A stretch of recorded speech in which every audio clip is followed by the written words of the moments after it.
أعوذ بالله من الشيطان اللعين الرجيم بسم الله الرحمن الرحيم الحمد لله رب العالمين والصلاة والسلام والتحية والإكرام على سيدنا ونبينا وشفيع ذنوبنا وطبيب نفوسنا رحمة للعالمين أبي القاسم مصطفى محمد اللهم صل على محمد وعلى أهل بيته الطيبين الطاهرين المعصومين المنتخبين المنتجبين الذين أذهب الله عنهم الرجس وطهرهم تطهيرا. اللهم صل على محمد وعلى أولاده الطيبين الطاهرين لا سيما على بقية الله الأعظم روحي وأرواح العالمين للتراب مقدمه الفداء عجل الله تعالى فرجه الشريف وسهل الله تعالى مخرجه الشريف ولعنة الله على أعدائهم أجمعين من يومنا هذا إلى قيام يوم الدين.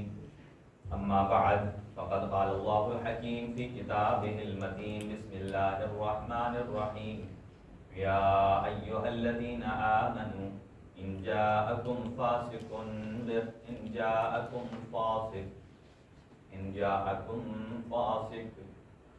صدق الله العلي العظيم. اللهم صل على محمد إن جاءكم فاسق بنبأ فتبينوا صدق الله العلي العظيم. اللهم صل على محمد دعا یہ کلمات سے آغاز گفتگو ہے. اللہ تعالیٰ کی ذات ہم سب کے چھوٹے اور بڑے گناہ معاف فرمائے، مرحومین کی مغفرت فرمائے، ان کے درجات بلند فرمائے، اور اس ادارے کے معاونین جو اس دنیا سے جا چکے ہیں پروردگار ان کو جوار معصوم میں جگہ نصیب فرما، جو حاضرین ہیں موجودین ہیں ان کی توفیقات خیر میں اضافہ فرما، اور جو دور دراز سے تشریف لائے ہیں اللہ تعالیٰ کی ذات ان کو قدم قدم پر اس کا اجر اور ثواب عنایت فرمائے، اور جتنے مومنین اور مومنات اس ادارے میں خدمت گزار ہیں اللہ تعالیٰ اس کے صدقے میں بھی ان کو اجر ثواب عنایت فرمائے، اور امام زمان اجل اللہ تعالیٰ فرجہ الشریف کے ظہور میں تعجیل فرمائے.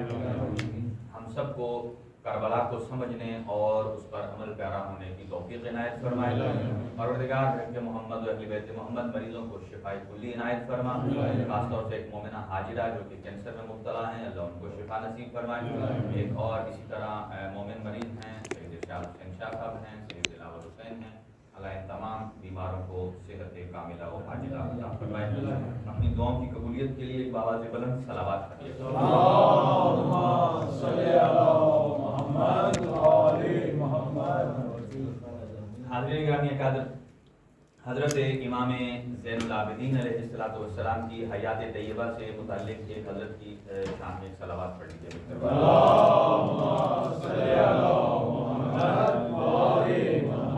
آپ کی حیات طیبہ پر کچھ معلومات آپ کی خدمت میں گوش گزار کریں گے، اور پھر چونکہ آج 25 محرم الحرام ہے اور ایگزیکٹ آج بھی شہادت کا یوم ہے، اور اس حوالے سے مصیبت کے جملے بھی آپ کی خدمت میں پیش کریں گے. اور چونکہ ہم کربلا شناسی کے عنوان سے کچھ معلومات آپ کی خدمت میں پیش کر رہے ہیں کہ صرف لفظ کربلا کو یاد نہیں رکھنا بلکہ کربلا 2022 میں ہمیں کیا لیسن دے رہی ہے.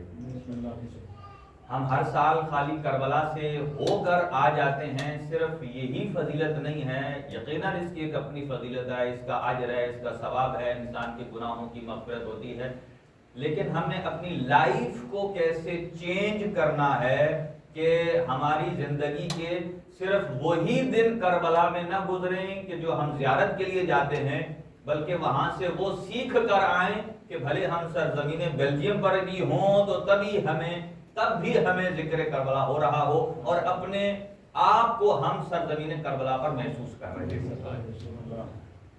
اسی عنوان سے ہے. سب سے پہلے یہ کہ جتنی مجالس اعزا کا انعقاد ہوتا ہے یہ بات پہلے واضح ہو جانی چاہیے کہ مجلس امام حسین علیہ السلام یہ آپ بتائیے معاملہ ہے یا عبادت؟ کیونکہ شریعت میں مختلف قسم کے احکامات ہیں، کچھ معاملات ہیں اور کچھ عبادات ہیں. ایک پورا چیپٹر ہے کہ جو عبادات میں آتا ہے، جس میں نماز ہے، جس میں روزہ ہے، جس میں زکوٰۃ ہے، خمس ہے، تمام چیزیں. کچھ ہے معاملات میں آتے ہیں جس میں عقد ہے، نکاح ہے، اسی طرح مساقات ہے، اسی طرح بیع و شراء ہے، خرید و فروخت ہے، سیلنگ بائنگ، یہ سب کچھ کیا ہے، اسی طرح تجارت کرنا، یہ معاملات میں آتے ہیں. اب مجلس عزا آیا معاملہ ہے یا عبادت ہے؟ یقیناً عبادت ہے، اور ویسے ہی عبادت ہے جیسے نماز ہم پڑھتے ہیں وہ بھی قربتاً الی اللہ ہے.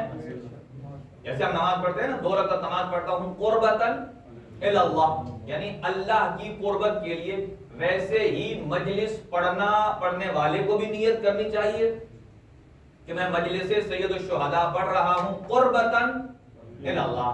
جب قربتاً الی اللہ ہوگی، اس کا مطلب یہ ہے کہ پھر مجھے سننے والوں کی خوشنودی نہیں چاہیے، پھر مجھے کسی اور بندے کی ٹیسی تعریف نہیں چاہیے، بلکہ میرے مطمع نظر میں کیا ہو کہ میرا رحمان خوش ہو جائے اور حسین ابن علی خوش ہو جائے. یہ چیز ہے. ایسے ہی سننے والے کے لیے بھی قصد قربت شرط ہے کہ وہ میں مجلس عزا میں شریک ہو رہا ہوں قربتاً الی اللہ. بلکہ یہ قربت آپ گھر سے جب نکلتے ہیں تو قربت شروع ہو گئی ہے. یعنی جیسے جیسے گھر سے آپ امام بارگاہ کی طرف قدم بڑھا رہے ہیں تو یہ امام بارگاہ کی طرف نہیں، در حقیقت قرب خدا کی طرف آپ جا رہے ہیں. کیونکہ قرب امام حسین قرب خدا پر دلیل ہے. جب ہم اہل بیت کے قریب ہوتے ہیں، اس کا مطلب یہ ہے کہ ہم اللہ کے قریب ہو رہے ہیں. مجلس سننے والا، مجلس پڑھنے والا، مجلس کرانے والا، منتظم انتظام کرنے والا، نظر پکانے والا، نظر پکوانے والا، یہ سارے جو ہے، نوحہ پڑھنے والا، مرثیہ پڑھنے والا، ماتم کرنے والا، یہ تمام کیا ہیں؟ یہ پارٹس ہیں عزاداری کے، اور ہر ایک میں قصد قربت شرط ہے. ہم یہ نہیں کہہ سکتے کہ صرف پڑھنے والے کے لیے قصد قربت ضروری ہے، سننے والے کے لیے نہیں ہے. نہیں، اسی لیے جب ہم مجلس عزا میں بیٹھتے ہیں تو اس تہذیب سے بیٹھتے ہیں کہ گویا ہم امام کی بارگاہ میں بیٹھے ہیں. دیکھیں، آج اگر ہمارے امام زمان آ جائیں، تشریف فرما ہوں، اور ہم امام کے سامنے بیٹھیں اور دعا کریں کہ اللہ تعالیٰ کی ذات یہ سال ہمارے لیے مبارک کرے، امام کے ظہور کا سال ہو، اور ہم اپنے زمان، چونکہ کربلا ایک ہمیں یہ درس دیتی ہے کہ اپنے زمانے کے امام کو پہچاننا کیسے ہے اور اپنے زمانے کے امام کی معیت کیسے کرنی. تو اگر امام آ جائے تو ہم کیسے بیٹھتے ہیں، یعنی اپنے آپ کو کتنا مہذب بنا کر بیٹھے کہ پتہ چلے کہ ہم بارگاہ امام میں ہیں. اگر ہمارا یہ عقیدہ مضبوط ہے، اور یہ ہمارا عقیدہ ہے کہ ہم جو مجلس عزا میں موجود ہے، ہماری مجلس سرکار دو عالم صلی اللہ علیہ وآلہ وسلم کی نگاہوں کے سامنے ہے، ہماری مجالس ائمہ اہل بیت کے محضر میں ہیں. محضر کا مطلب کیا ہے؟ ان کی نظروں کے سامنے. اسی لیے ہر شب جمعہ کو جب ہمارے اعمال امام کی خدمت میں جاتے ہیں تو کیا امام ہمارے نام اعمال کو دیکھیں گے تو اس میں دونوں صورتیں ہو سکتی ہیں، یا امام خوش ہو سکتے ہیں یا امام ناراض ہو سکتے ہیں. خوش اس لیے ہوں گے جو عمل ہم نے امام کے لیے کیے ہیں وہ تو خوش ہوں گے، امام مین اللہ کے لیے، اور جو ہم نے اپنی مرضی کے لیے کیے ہیں یقیناً وہ ریجیکٹ ہو جائیں گے. تو مجلس عزا معاملہ نہیں ہے بلکہ عبادت ہے، اور عبادت بھی ایسے ہی عبادت ہے اور اللہ تعالیٰ کی ذات قبول کرتی ہے. جیسے نماز میں اخلاص ضروری ہے ایسے ہی عزاداری میں اخلاص ضروری ہے. جیسے آپ نماز میں ادھر ادھر دیکھیں تو نماز باطل ہو جاتی ہے نا، ایسے ہی جب آپ اپنی توجہ کو مجلس عزا سے ادھر ادھر کرتے ہیں تو یہ مجلس ادھر سے سٹاپ ہو جاتی ہے اور آپ کا دماغ ادھر چلا جاتا ہے جہاں آپ سوچ رہے ہیں. مجلس عزا میں جسمانی طور پر بھی بیٹھنا چاہیے اور روحانی طور پر بھی بیٹھنا چاہیے. لہذا معاملہ ہے، اور خاص طور سے وہ افراد، یہ مسئلہ میں آخر میں بیان کروں گا، کہ جو افراد آ کر وضو کرتے ہیں، کہ چونکہ یہ جہاں ایک بلیک دروازہ ہے اس کے ادھر ٹوائلٹ ہیں، واش روم ہیں، ان کا حکم الگ ہے، اور یہ جو کارپیٹڈ ایریا ہے اس کا حکم الگ ہے، اور وہاں جہاں جوتے پہن کر چلتے ہیں اس جگہ ہم اور آپ ننگے پیر نہیں چل سکتے، اس لیے کہ وہاں لوگ واش روم سے جا رہے ہیں، آ رہے ہیں جوتا پہن کے، جوتا اوپر سے تو پاک ہے، ان کا پیر پاک ہے، لیکن جہاں سے وہ گزر کے آ رہے ہیں وہاں سے اگر کوئی آدمی کہ نہیں میں امام بارگاہ میں بیٹھا ہوں، میرا اخلاص ہے، میں یہاں بیٹھا ہوں، میں جوتے اتار کر بیٹھوں گا، بھائی ٹھیک ہے، پیر اگر خشک ہے، جگہ خشک ہے تو آپ بیٹھ سکتے ہیں، لیکن ہو سکتا ہے آپ نے ادھر وضو صحیح کیا، وضو بالکل آپ کا پرفیکٹ ہے، لیکن جب ادھر آئے ہیں پیر نجاست پہ لگ گیا، اب اسی نجس پیر سے اندر آئیں گے کارپیٹ سے، اب کارپیٹ اتنا فکس ہے کہ اس کو ہم اس کا اتار کر پاک تو کر نہیں سکتے، اس کا نتیجہ یہ ہے کہ اتنے حصے کو ہمیں کاٹنا پڑے گا،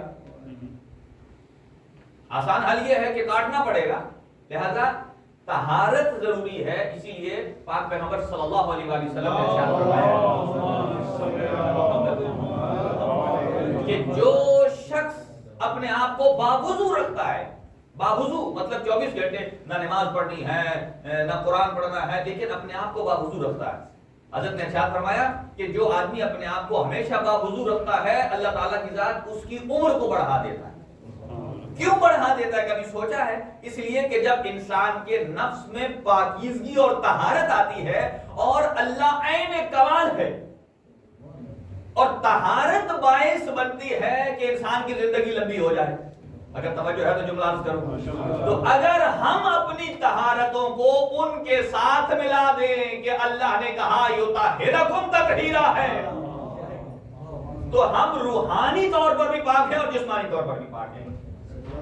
لہذا مجلس عزا معاملہ نہیں ہے بلکہ عبادت ہے، جیسے باقی عبادات ہیں ویسے ہی پھر عبادت کی دو قسمیں ہوتی ہیں، توسلی ہے، تعبدی ہے۔ تعبدی اسے کہتے ہیں جس میں قصد قربت شرط ہے، اور توسلی وہ ہوتی ہے جس میں قصد قربت شرط نہیں ہوتا۔ مثلا آپ نے اپنے کپڑے کو پاک کرنا ہے، ایک رومال نجس ہو گیا ہے، اس رومال کو اگر پاک کرنا ہے تو ضروری نہیں ہے کہ اوپر پانی ڈالتے ہوئے ہم کہیں کہ اشہد اللہ الہ الا اللہ وحدہ لا شریک لہ، ایسے تو کسی مسلمان دوسرے کو مسلمان بناتے ہوئے ہم پکڑ کے کلمہ نہیں پڑھاتے جتنا اپنے رومال کو ہم مروڑ کے پیچو ہم دے دے کے کلمہ پڑھاتے ہیں۔ اگر اتنی توجہ ہم نے اپنی طرف کر لی ہوتی تو ہم کتنے پاک و پاکیزہ ہو گئے ہوتے۔ لہذا اسی لیے کہا جاتا ہے کہ کپڑے کو پاک کرنے کے لیے ضروری نہیں کہ اوپر مسلمان ہو، شرط یہ ہے کہ اس کے ہاتھ پاک ہوں، جیسا کہ آپ کی واشنگ مشین ہے، واشنگ مشین کو مسلمان ہے، واشنگ مشین کو کیا کہیں گے؟ یہ تو وہ پرانے خیالات ہیں کہ جہاز اس نے بنایا، میں اس پہ نہیں بیٹھوں گا، میں گدھے پر بیٹھوں گا جو رسول اکرم صلی اللہ علیہ وسلم سواری کرتے تھے۔ یہ باتیں نہیں ہیں، زمانہ بہت ایڈوانس ہے۔ آئیے ہم بیان کر رہے تھے کربلا کو، ایک جملہ میں نے جو آیہ مجیدہ آپ کی خدمت میں پیش کی ہے کہ کربلا ہمارے پاس اگر کوئی آدمی کہے کہ کربلا کے واقعات میں ہمیں ڈاؤٹ ہے، اپنے نوجوانوں سے میں مخاطب ہوں کہ مثلا وہ کہیں فلاں روایت صحیح نہیں ہے، ہاں میرے نوجوان کا حق ہے وہ پوچھے کہ آغا صاحب آپ نے یہ روایت کہاں سے پڑھی ہے، اور میرے اوپر بتانا لازمی ہے، اس لیے کہ اگر میں ہوائی فائر کر رہا ہوں جو اکثر کرتے ہیں کہ ایسے ہی روایت پڑھ دی اپنے فضائل میں مسائل میں جس کا نہ سر ہے نہ پیر ہے۔ ریسرچ ورک کیا کہتا ہے؟ آج جو ریسرچ کرنا جانتے ہیں انہیں پتا ہے کہ جہاں بھی آپ کوئی پیراگراف کوٹ کرتے ہیں تو نیچے کوٹیشن مسٹ ہے، اگر آپ کوٹیشن نہیں دیتے ہیں تو آپ کا ریجیکٹ ہو جائے گا۔ اگر کوئی کہتا ہے کہ واقعہ کربلا ایک کہانی ہے، ہم کسی کی باتوں کو نہیں مانتے، اس لیے کہ ہم نے کربلا ان سے لی ہے کہ جن سے بڑا کوئی پاک نہیں ہے، ہم نے کربلا ان سے لی ہے جن سے بڑا صادق کوئی نہیں ہے، ہم نے کربلا ان سے لی ہے کہ جن سے بڑا اللہ کی طرف سے دیانتدار کوئی نہیں ہے۔ نعرہ حیدری! چونکہ واقعہ کربلا، اور میں جس اینگل سے بات کرنا چاہتا ہوں وہ ہے کہ ان شخصیات میں ایک شخصیت خود امام زین العابدین علیہ السلام کہ جنہوں نے ہمیں کربلا بتائی ہے۔ انشاءاللہ میں 8:30 بجے ممبر چھوڑوں گا اور تب تک میں آپ کی خدمت میں رہوں گا اور انہی اپنی معروضات کا خدمت میں پڑھاتا رہوں گا، چونکہ امام سجاد علیہ السلام عینی شاہد ہے۔ اب جو روایات، چونکہ جو سورس ہمارے پاس کربلا کے، امام سجاد علیہ السلام، حضرت زینب کبریٰ سلام اللہ علیہا، حضرت امام محمد باقر علیہ السلام، اور پھر جو روایات بی بی سکینہ سلام اللہ علیہا کی شہادت تک ہیں جو آپ نے بیان کی ہیں وہاں تک ہیں. پھر اس سے بڑھ کر جو دوسرے بھی ٹرسٹ کرتے ہیں وہ نان مسلم ہے، حمید ابن مسلم جو کہ عیسائی ہے، مسلمان نہیں تھا، اس کی روایت، اور بہت سارے ایسے راویان ہیں کہ جنہوں نے ان چیزوں کو بیان کیا ہے. لیکن اب امام زمان اجل اللہ تعالیٰ فرج و شریف نے زیارت ناہیہ میں جو روایات پیش کی ہیں، آپ کیا بتاتے ہیں کہ ہمارے امام زمان کی بات میں کوئی شک ہے؟ اگرچہ وہ امام زین العابدین علیہ السلام کے ساتھ فاصلے میں 8 نمبر بعد ہیں، امام زمان فرماتے ہیں کیا اے میرے جد حسین ابن علی، یہ گردش زمانہ نے مجھے بہت بعد میں پیدا کیا، کاش میں کربلا میں ہوتا اور آپ کی نصرت اور مدد کرتا، آپ کی نصرت اور مدد کرتا. امام زمان فرماتے ہیں زیارت ناہیہ مستند ہے.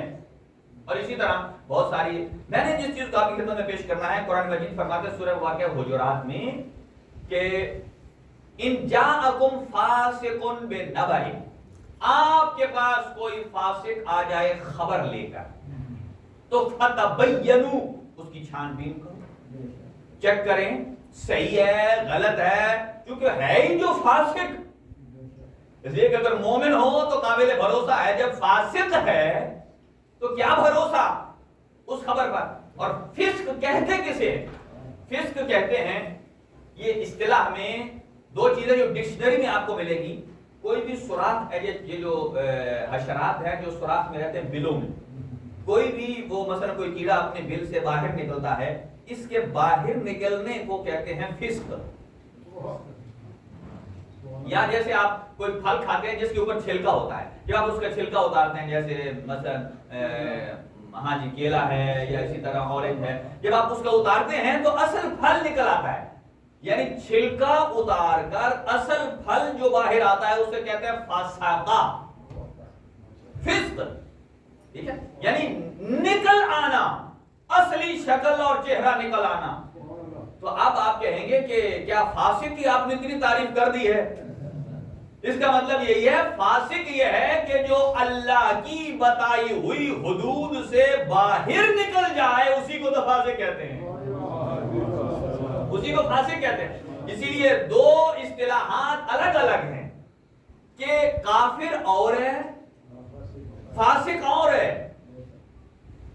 ہو سکتا ہے ایک مومن وہ بھی فاسق ہو، کیونکہ ایک مومن 100% تو پرفیکٹ نہیں ہے.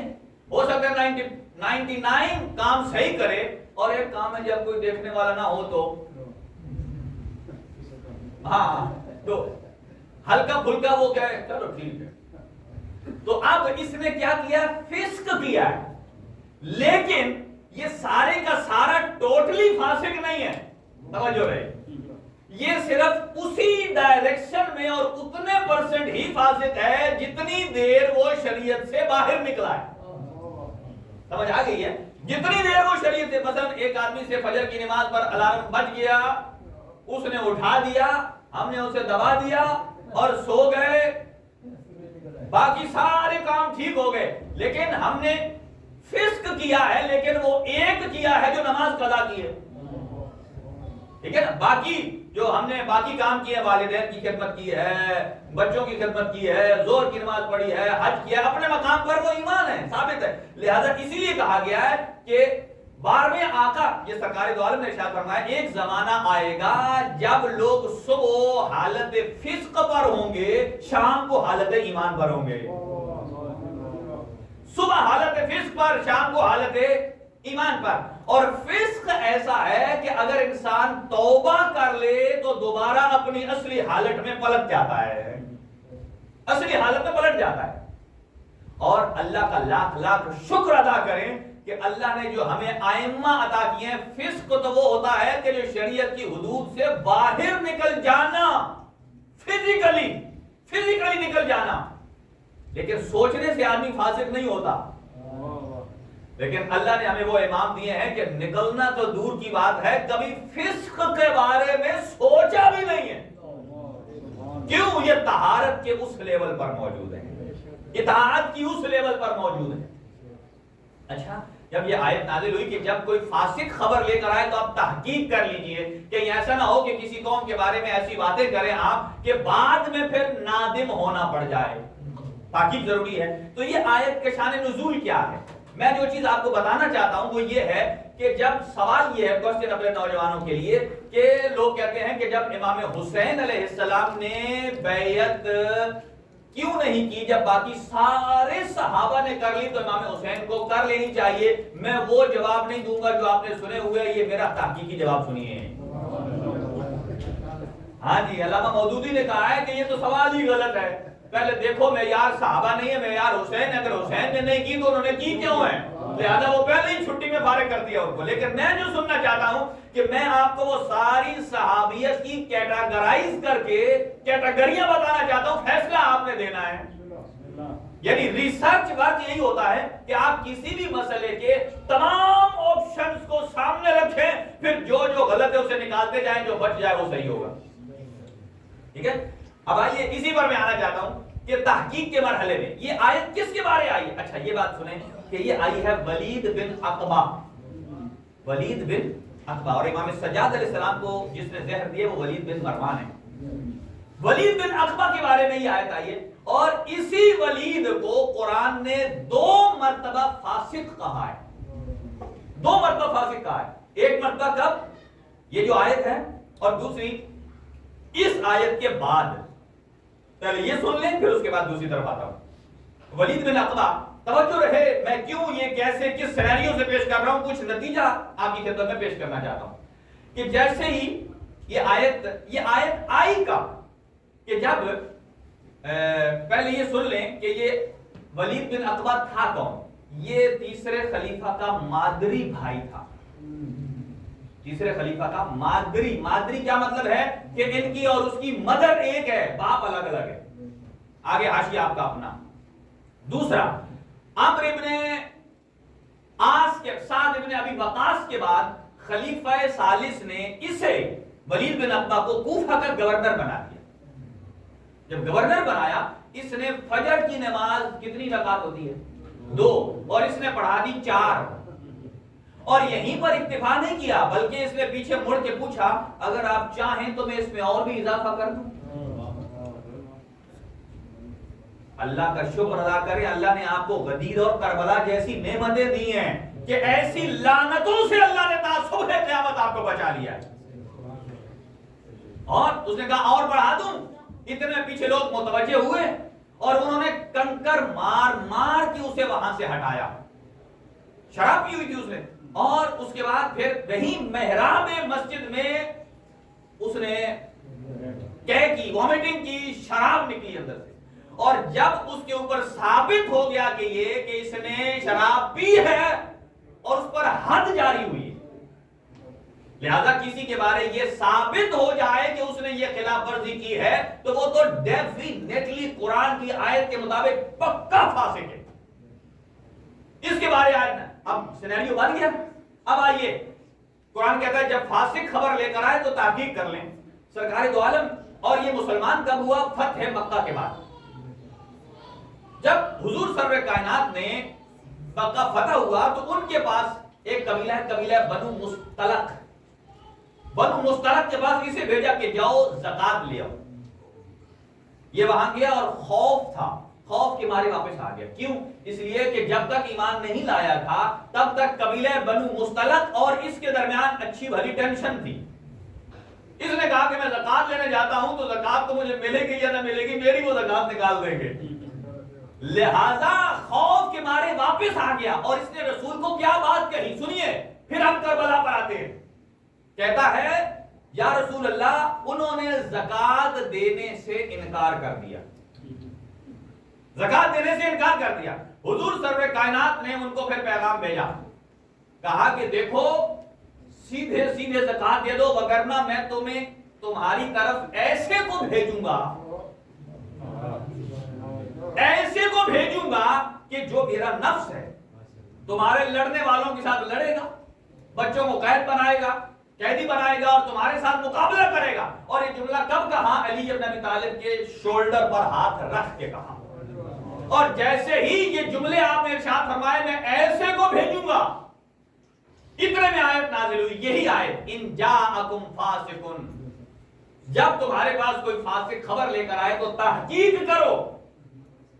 اب یہ خبر طے شدہ ہے علماء کے نزدیک، چاہے اہل سنت ہیں یا اہل تشیع ہے، کہ یہ آیت شان نزول ہے ولید بن عقبہ کے بارے میں، کس نے جھوٹ بولا ہے رسول خدا سے اور اللہ نے آیت کے ذریعے بھیج دیا.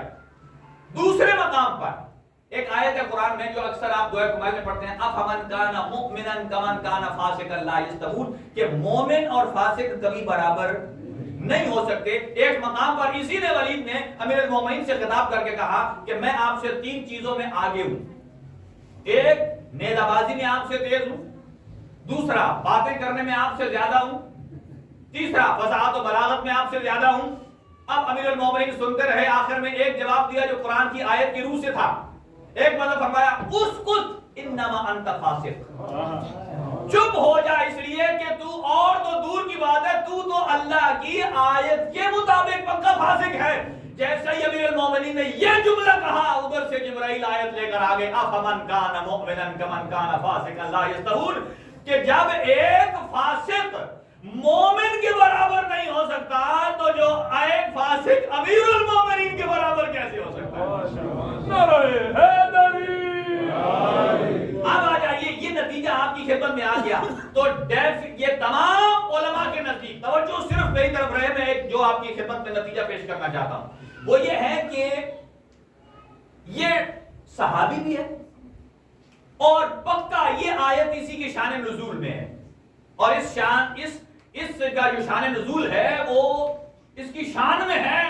شان تو تعریف کہی جاتی ہے لیکن یعنی کہ یہ پکا اس کا مصداق ہے. اب سوال یہ ہے، آپ توجہ میری طرف رہیے، یہ سوال کہ امام تمام صحابہ نے بیعت کر لی، امام حسین نے کیوں نہیں کی؟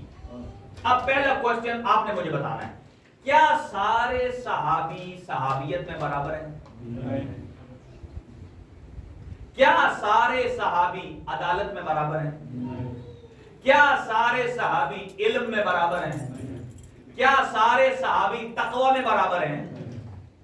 تو آپ کے پاس معیار کیا ہے کہ آپ پرکھیں کہ جب سب نے کر لی وہ سب کیا ہے؟ اگر آپ سب کہتے ہیں، اگر 100 کا عدد سب ہے تو ان میں تو ولید بن عقبہ بھی ہے. آپ نے سب کو کہہ کر اصحاب کی شخصیت کو مجروح کر دیا ہے جس میں ولید بن عقبہ بھی ہے.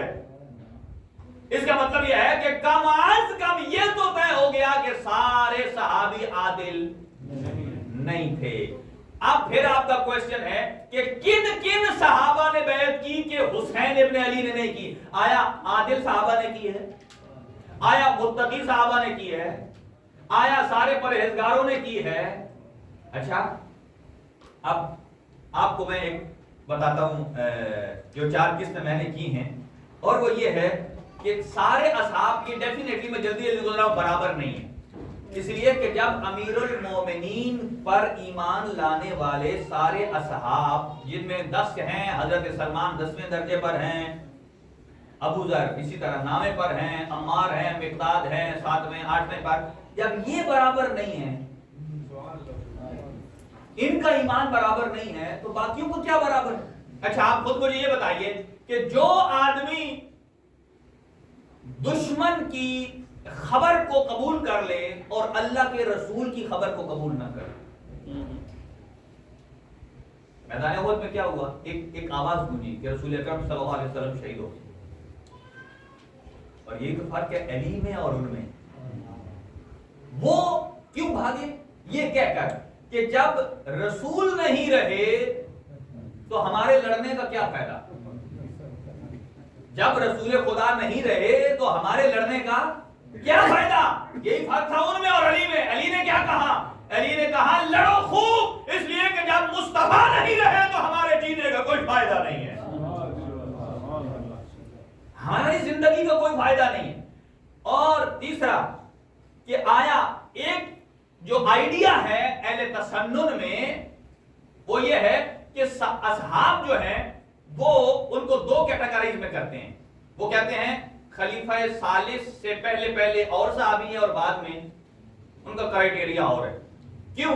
اس لیے وہ کہتے ہیں کہ پہلے جو ہے نا وہ عادل تھے، چونکہ تیسرے خلیفہ کے بعد چونکہ سازش ہوئی ہے لہذا اس کے بعد سارے بے عدالتیں ہو گئے. اچھا، پھر کسی نے کہا کہ نہیں، صحابی سارے برابر نہیں ہیں، اس کی عدالت کو ثابت کرنے کے لیے گواہی چاہیے، اور یہ گواہی بھی پہلے دو کے بعد چاہیے. اور پھر لاسٹ نظریہ یہ ہے، آپ مجھے بتائیے کہ تمام صحابہ عادل ہیں. یہ جو معتدل علماء ہیں ان کا نظریہ ہے، وہ کہتے ہیں سارے صحابہ عادل ہیں سوائے ان کے کہ جنہوں نے حضرت امیر المومنین کے ساتھ جنگ کی. سوائے ان کے کہ جنہوں نے حضرت امیر المومنین کے ساتھ جنگ کی ہے وہ عادل نہیں ہے. کیوں؟ اس لیے کہ رسول اکرم نے فرمایا کہ کفی و کف علی فی العدل سوا، کہ میرا اور علی کا عدالت میں ہاتھ برابر ہے. گویا علی کا عدالت کا ہاتھ رسول خدا جیسا ہے، اور جو علی کے مقابل میں آ جائے پھر وہ نہ نبی جیسا ہے اور نہ علی جیسا ہے، کسی صورت میں ویسا نہیں ہے. اب سوال یہ ہے کہ جب کسی قرآن مجید کہتا ہے کہ فاسق، یہ ولید بن عقبہ جب فاسق ہو تو اسے سارے علماء نے صحابیت سے نکال دیا ہے. کیوں نکال دیا ہے؟ کہا جس پر آیت نازل ہو گئی ہے، جس نے سرکار دو عالم کے ساتھ جھوٹ بولا ہے، اب اسے صحابیت سے نکال دو، اس لیے یہ توہین صحابیت ہے. اب توجہ سے کہ جب ایک فسق کی وجہ سے صحابیت سے ایک شخص کو نکالا جاتا ہے تو پھر کیسے ممکن ہے کہ ایک آدمی جو علل اعلان فسق کرتا ہے اسے خلافت پیغمبر دے دی جائے؟ کیا یہ ممکن ہے؟ علماء اس بات پر متفق ہے، تحقیقی بات ہے. میں صرف مکتب تشیع کی بات نہیں کر رہا، علماء اہل تسنن بھی، اور خاص طور سے یہ تو قدر متیقن ہے کہ ولید بن عقبہ اس کو صحابیت سے کیوں نکالا، حالانکہ اس نے رسول خدا کو دیکھا ہے، ان کا لیکچر سنا ہے، ان کو آنکھوں سے دیکھا ہے. خالی دیکھنا صحابیت ہے تو پھر تو جو حضور کے مقابل جنگوں میں آئے تھے انہیں بھی صحابی کہنا پڑے گا، یہ انہوں نے بھی تو رسول خدا صلی اللہ علیہ وسلم کو دیکھا ہے. لہذا ان جاءکم فاسق، جب تمہارے پاس کوئی فاسق آئے تو فتبینوا، اس کی تحقیق کرو. اسی معیار کی بنیاد پر ہم نے واقعہ کربلا کو اصحاب سے لیا ہی نہیں ہے. اسی بنیاد پر ہم نے واقعہ کربلا کو اصحاب سے نہیں لیا ہے تو پھر کس سے لیا ہے؟ خود ائمہ سے لیا ہے. امام سجاد اس کے راوی ہیں، امام محمد باقر علیہ السلام اس کے راوی ہے، اور امام جعفر صادق علیہ السلام نے بے پناہ روایات کو پیش کیا ہے، بے پناہ روایات کو پیش کیا. اور خود امام زمان اجل اللہ تعالی فرجہ شریف کی جو زیارت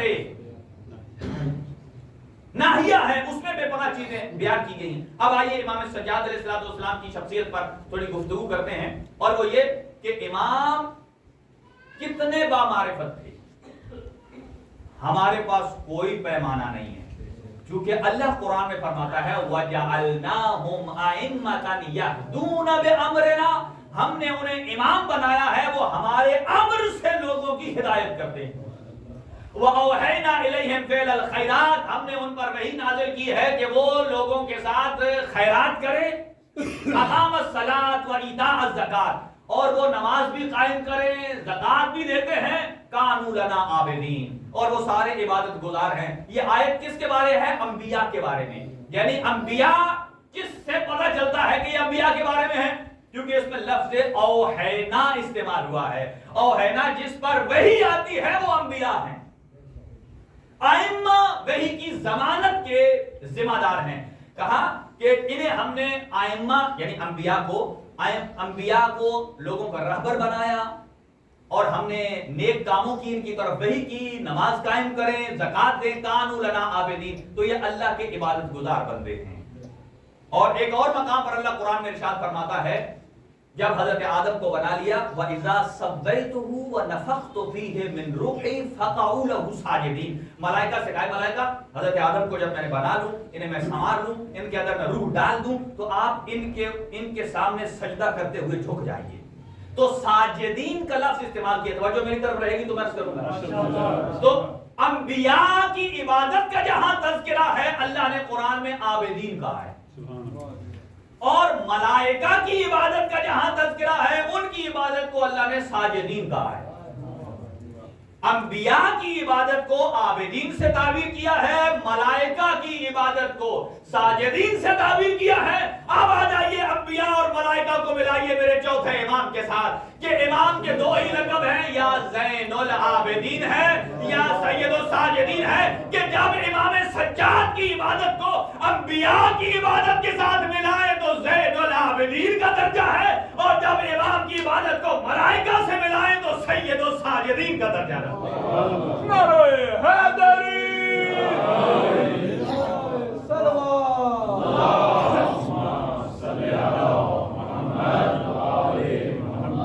لہذا امام کا جو لقب ہے زین العابدین، سید الساجدین پر بھی آتا ہوں، مصائب میں آؤں گا، ٹائم تھوڑا رہتا ہے۔ زین العابدین، رسول اکرم صلی اللہ علیہ وآلہ وسلم نے ارشاد فرمایا کہ جب محشر کا میدان ہوگا، کھچا کھچ نفسا نفسی کا عالم ہوگا، بھرا ہوا ہوگا، ایک مرتبہ آواز آئے گی، آواز کدھر سے آئے گی؟ حاطف غیبی کی، این زین العابدین، کہاں ہے زین العابدین، عبادت گزاروں کی زینت؟ سرکار دو عالم فرماتے ہیں میرا بیٹا اٹھے گا اور صفوں سے چیرتا چیرتا چیرتا عرش الہی کے پاس جا کر کہے گا انا زین العابدین، میں ہوں جو عبادت گزاروں کی زینت۔ امام سجاد اور مقام دیکھیے، اور میں اپنے نوجوانوں سے کہوں گا کہ خاص طور سے تھوڑا سا وقت نکال کے صحیفہ سجادیہ کو مطالعہ کریں، دعائیں ہیں۔ اور عجیب بات ہے کہ ہم جب دعا کی بات آتی ہے ہم سمجھتے ہیں دعا کیوں مانگیں، سب کچھ ٹھیک ہے، اللہ نے گھر بھی دے دیا، گاڑی بھی ٹھیک ہے، بالکل لائف بالکل ٹھیک چل رہی ہے، بالکل ہم ہنسی خوشی زندگی گزار رہے ہیں، دعا کی تو ضرورت ہی نہیں۔ ہم سمجھتے ہیں کہ دعا چاہیے کب؟ کہ جب ہم مشکل میں ہوں۔ اچھا پھر ہم مجھے یہ بتائیں کہ امام سجاد جو کہ معصوم ہیں، گناہ کرنا دور کی بات، سوچتے بھی نہیں ہیں، پھر وہ کیوں اللہ سے کہتے ہیں استغفر اللہ ربی واتوب الیہ؟ جب گناہ ہی نہیں ہے تو استغفار کیسا؟ کیا مطلب؟ اسی لیے تو اور لوگوں نے کہا کہ یہ مکتب تشیع ایسا ہے، وہ کہتا ہے کہ ہمارے امام معصوم ہیں لیکن جب بھی انہیں عبادت میں دیکھو وہ کہتے ہیں استغفر اللہ ربی واتوب الیہ۔ تو توبہ استغفار تو وہ کرتا ہے جو گناہگار ہو۔ یہ الگ ایک چیپٹر ہے جو پھر عرض کروں گا، آج صرف اتنا کہ دعا آپ اور ہمارے لیے استغفار کا باعث ہے۔ ائمہ اور انبیاء جو استغفار کرتے ہیں درجات کی بلندی کے لیے کرتے ہیں، وہ اپنی عاجزی کو اللہ کے سامنے ظاہر کرتے ہیں، وہ کما حق کو جانتے ہیں کہ وہ معبود ہے اور ہم عبد ہیں۔ ہمارے پاس تو جب چار چھلکے زیادہ آ جائیں نا تو ہم اپنی حدود سے نکل جاتے ہیں، ہمیں بھول جاتا ہے کہ ہم عبد بھی ہیں، ہمیں بھول جاتا ہے کہ ہم عبد ہیں۔ مثلا آپ مجھے یہ بتائیے کہ آپ یقیناً ہر آدمی اس چیز کو پسند کرتا ہے، نوجوان لڑکا لڑکی ہر آدمی کو پرفیوم پسند ہے۔ آپ دکان میں جاتے ہیں، کہیں ایسا تو نہیں ہے کہ جب آپ پرفیوم کی دکان میں جائیں تو دور سے دیکھ کر آپ کہیں او وہ والا مجھے دے دیں؟ ہاں پہلے تو جتنے ٹیسٹر ہیں نا وہ سارے آپ چیک کرتے ہیں، کبھی ادھر کبھی ادھر کبھی ادھر، اور وہیں پر آپ دیکھ لیجئے کہ ہر آدمی چوری کی آنکھ سے دیکھ ہوتا ہے، وہ مجھے دیکھ تو نہیں رہا، یعنی معیار کیا ہے؟ اچھا تو آپ دکان میں جاتے ہیں، بہت سارا پرفیوم ٹیسٹر لگاتے ہیں، تو آپ جب گھر آ جائیں، توجہ رہے جملے میں میرے، میں یہ بتانا چاہتا ہوں کہ کربلا سے ہم نے کیا سیکھا ہے اور کیا سیکھنا ہے۔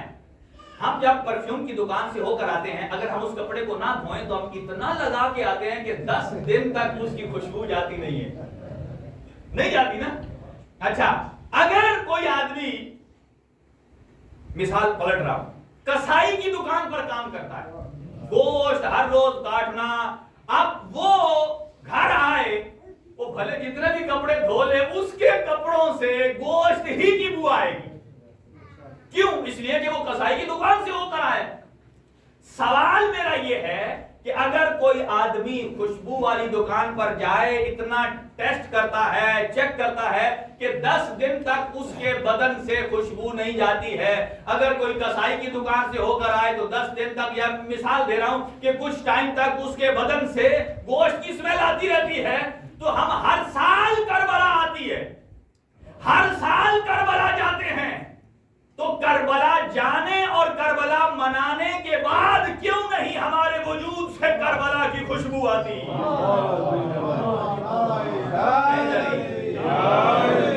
ہمارے وجود، ہمارے بدن سے کربلا کی خوشبو آنی چاہیے۔ کیسے؟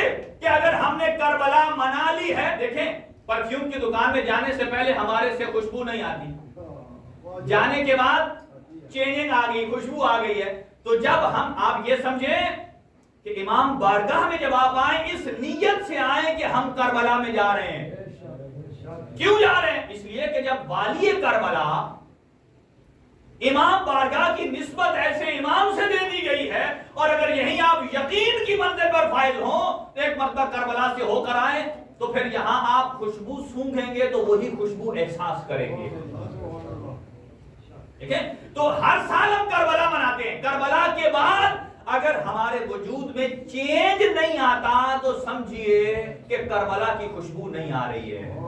کربلا کیا ہے؟ کربلا ہے 5 وقت نماز پڑھنے کا نام، کربلا ہے اپنے پیرنٹس اور والدین کی عزت اور احترام کرنے کا نام، کربلا ہے کہ اپنی اولاد کے ساتھ محبت اور پیار کرنے کا نام، کربلا یہ ہے کہ کسی کو دھوکہ نہ دیا جائے، کربلا یہ ہے اخلاقیات کی پیروی کی جائے، کربلا یہ ہے کہ امام بارگاہ کی خدمت کی جائے، کربلا یہ ہے کہ مومن دوسرے مومن کا لحاظ رکھے، کربلا یہ بتاتی ہے کہ اگر آپ کے ذہن میں کوئی کسی کے بارے میں غلط فہمی ہے، جب آپ کربلا آ گئے ہیں تو اس کو امام حسین کے صدقے معاف کر دیں۔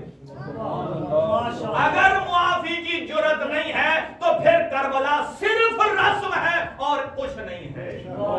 اگر ہم کربلا کو عبادت سمجھتے ہیں تو ہمارے اندر چینج آنا چاہیے، اور چینج کب آتا ہے؟ مجلس حسین چینج لاتی ہے۔ چینج کب لاتی ہے؟ کربلا چینج لاتی ہے۔ زیارت سید الشہداء کو جاتے ہیں تو ہمارا وجود تبدیل ہوتا ہے۔ یعنی یہی چیزیں ہیں جو انسان کے اندر سے خوشبو آنی چاہیے۔ اور کربلا کو ہم نے کتنا سمجھا ہے، کیسے سمجھا ہے؟ کیونکہ اب ٹائم اتنا رہتا ہے کہ آج میرا دل ہے کہ میں ذرا تھوڑے مصائب امام سجاد کی آپ کی خدمت میں پیش کروں، کیونکہ امام سجاد کی ساری زندگی مصیبتوں میں گزری ہے۔ آپ اور ہمارا ایک مر جائے نا، ہمیں نماز بھول جاتی ہے۔ آپ کا اور ہمارا ایک مر جائے نا تو ہمیں فکر پڑ جاتی ہے کہ آنے والے مہمانوں کے لیے کھانے کا بندوبست کون کرے گا۔ لیکن کبھی سوچا کہ جس کے دروازے پر 72 لاشا پڑا تھا، یہ کربلا ہے۔ یہ کربلا ہم نے اپنے دل میں ڈالنی ہے، اور وہ کیا ہے کہ ہم کسی کی مصیبت کربلا سے بڑی مصیبت نہیں ہے۔ یہاں ایک جملہ عرض کر کے آگے بڑھوں گا، مجھے اتنا بتائیے، یہ میسج ہے آج کی مجلس کا اور کربلا کا، کہ جب خیام کو آگ لگی، بیویاں ایک خیمے سے دوسرے خیمے میں آئیں۔ فکر دے رہا ہوں ایک، اگر یہ جملہ سمجھ آ گیا عزاداران مظلوم کربلا، اس کا مطلب یہ ہے کہ آج ہم چینج لے کر جائیں گے۔ ادروائز تو یہ ہماری رسم ہے، ہم مجلس میں اس لیے آتے ہیں کہ ہمارے دل میں اپنا ایک درد اور دکھ ہوتا ہے کہ ہم جائیں گے، آنسو بہائیں گے، ہمارے گناہ معاف ہو جائیں گے۔ یقیناً گناہ معاف ہوتے ہیں، اور آپ یقین کر لیجئے ہمارے یہ آنسو جناب زہرا کے رومال میں جاتے ہیں۔ لیکن جب ہمارے آنسو جاتے ہیں تو کیا کل کو زہرا پوچھیں گی نہیں کہ تم نے آنسو تو مجھے دیے، کیا میری حسین کی روش پر عمل کر کے میری طرف کچھ روانہ نہیں کیا؟ جب کوئی آدمی نوجوان گناہ کی طرف جاتا ہے، مجھے سوچ کے بتائیے کہ کیا کل جب ہم مولا آقا امام حسین کی بارگاہ میں جائیں گے تو کیا آقا یہ نہیں کہیں گے کہ تو اپنے آپ کو شیعہ کہلواتا تھا، اور کیا میں نے اپنے 6 مہینے کے اصغر کی گردن پر سے شعبہ تیر اس لیے کھایا تھا کہ تو گناہ کرے. 18 سالہ جوان کی چھاتی میں تیر کھانا آسان کام نہیں ہے عزادارو. جب خیام کو آگ لگ گئی نا، ایک جملہ سنیے، اس پر ڈیٹیل بات میں عرض کروں گا. جب خیام کو آگ لگ گئی نا، ایک خیمے کو آگ لگتی، بیویاں دوسرے میں چلی جاتی، دوسرے کو آگ لگتی، تیسرے میں. جب آخری خیمے میں آئی نا، یہاں امام سجاد موجود تھے.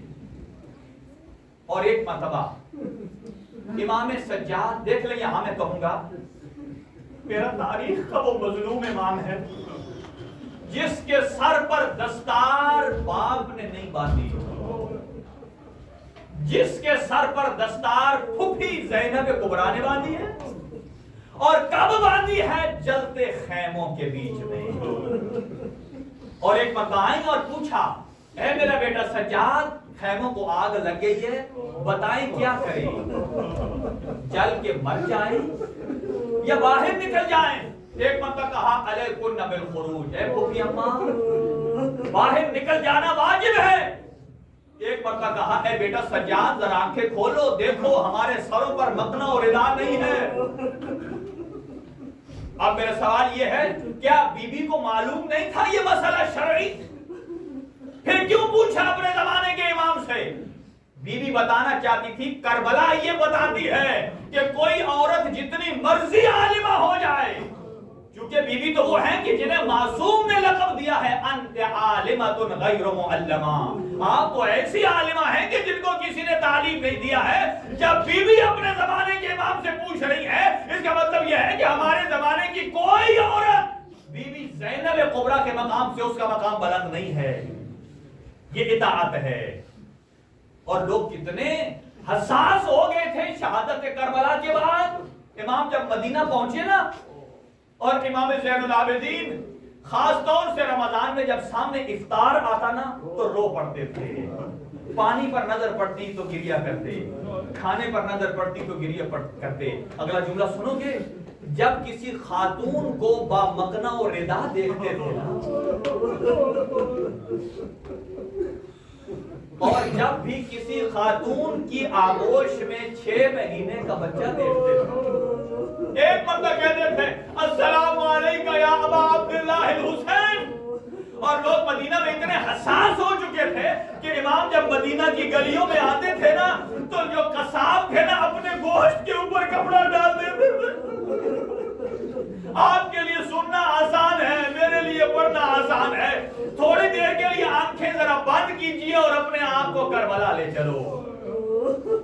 اور ایک مرتبہ جب گوشت کے اوپر کپڑا ڈال دیتے نا، کون؟ اس لیے وہ کہتے تھے کہ یہ کربلا کے مظلوم کا بیٹا آ رہا ہے. اور ایک مرتبہ ایک شخص ہے کہ جس کا کام ہی جانور ذبح کرنا تھا، اور وہ ایک ہاتھ میں رسی لیے ہوئے ہے، دوسری طرف اس کے ہاتھ میں چھری ہے، جانور کو لے کر جا رہا ہے. کیا دیکھتا ہے کہ سامنے سے امام سجاد آ رہے ہیں. فوراً اس نے اپنے چھری کو اپنے کمر کے پیچھے چھپا لیا.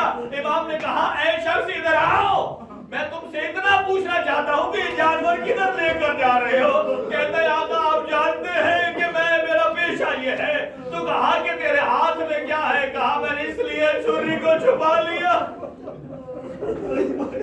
کہا اور کچھ نہیں، مجھے اتنا بتا کہ تجھے جانور کو ذبح کرنے کی شرائط کا علم ہے؟ کہتا ہے جی ہاں آقا، آپ کے نانا کی شریعت کو فالو کرتا ہوں. ان کا حکم یہ ہے کہ کسی جانور کو پہلے پانی پلایا جائے، پیاسا نہ مارا جائے. کہا جب ایک مرتبہ کہا نا ہم پانی پلاتے ہیں، اور کہا دوسری شرط یہ ہے کسی جانور کو دوسرے جانور کے سامنے ذبح نہ کیا جائے. اور ایک مرتبہ پھر روئے. اور تیسری شرط کہا کہ جانور کو تیز آلے سے ذبح کرنا چاہیے. جب یہ تینوں جملے سنے سجاد غش کر گئے. ایک مرتبہ کربلا کو رک کر کے کہتے ہیں اے میرے بابا حسین، تیری مظلومیت کو سلام. لوگ یہاں جانور کو ذبح کرتے ہیں تو پانی پلاتے ہیں، لوگ یہاں جانور کو ذبح کرتے ہیں کسی دوسرے کے سامنے نہیں. اور فرماتے ہیں میری پھوپھی زینب ارے 70 قدم پر دیکھتی رہی اور یہی کہتی تھی نہ مارو. میری ماں نے چنگیاں پیس. اجرکم علی اللہ.